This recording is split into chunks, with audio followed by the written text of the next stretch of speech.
নমস্কাৰ অসমবাসী ৰাইজ।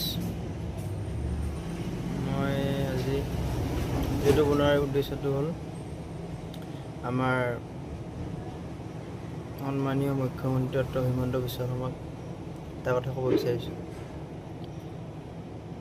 যে 2026-ৰ ইলেকশ্যন এতিয়া আহি পালে, এতিয়ালৈকে ডেটটো ঠিক হোৱা নাই।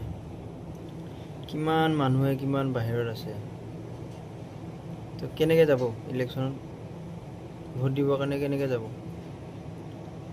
আকৌ বোলে যোনে বেছি বছৰ দিয়া নাই সেইবিলাকক বোলে আকৌ দি ভোটাৰ কৰি দিব। গতিকে মোৰ এটাই অনুৰোধ, যাতে ইলেকশ্যন ডেটটো অতি শীঘ্ৰে প্ৰকাশ কৰে। কাৰণ কিমান বাহিৰত আছে, পটকৈ টিকেটো নহয়। আজিকালি টিকেটো পটকৈ নাপায়। তাতে এতিয়া বহাগ বিহু আহিল, পূৰা ফ্লাইটতো টিকেট নাপায়, ট্ৰেইনতো নাপায়। সেইকাৰণে বহুত প্ৰব্লেম হয়।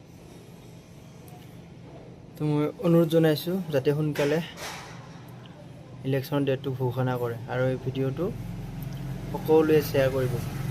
ধন্যবাদ। জয় অসম।